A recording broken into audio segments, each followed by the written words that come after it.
Sound rolling. Camera 1. Rolling. Camera 2. Rolling.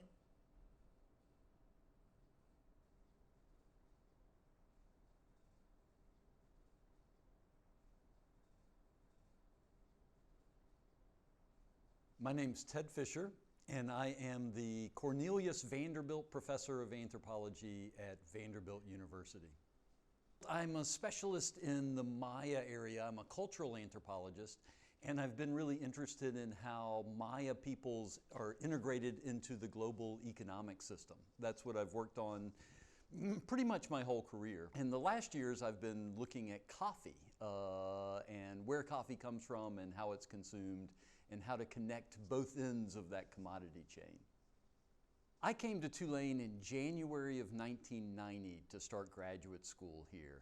I think I was lucky to get in because I had graduated in December and I only applied to 2 schools. They were the top 2 schools with Latin American anthropology programs at that time, Vanderbilt and Tulane. And I got in. I've always thought that I probably wrote a really great essay, but thinking about it now, I was probably the only applicant to apply for a January admission. And I left Tulane. I graduated in May of 1996. I got my PhD then. The Stone Center has had such an influence on my career in so many ways, it's hard to say just one or two.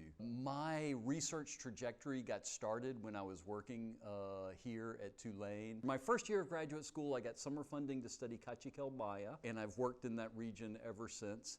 The second summer, I got funding to continue language study, and I met my wife in Guatemala, and so it's impacted me professionally and personally. I will also say that I went on to direct our Center for Latin American Studies at Vanderbilt, and the example set by the Stone Center was really a model for us when we were building up a similar program at Vanderbilt.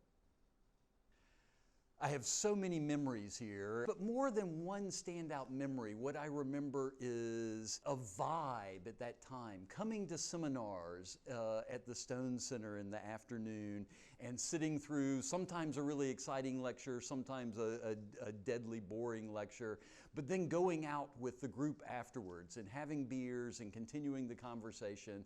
And it seemed like, maybe this is my romantic memory of that time, but it seemed like every day was like that. It's like everybody was really into what they were studying and working hard, and we had seminars and classes and all this stuff, and then going out and continuing those discussions, generally over copious amounts of alcohol. From my own studies, I remember my advisor, Vicki Bricker, some of my other professors like Monroe Edmondson. To me, they were the epitome of a certain kind of old school professor. Vicki would always serve sherry at the end of the semester to her seminar students, and Ed would chain smoke during classes. Brilliant people, deeply committed to what they were studying, but with this old-fashioned professorial aura about them. So if I had to describe the legacy of the Stone Center in one word, I think it would be foundational, because so much has risen from the seeds that have been planted here. My career, the career of so many other people that you'll be interviewing and others. And I think about any time I go to a meeting, the Latin American Studies Association meeting, I run into tons of people that are either professors here or that I went to school here or that graduated from here.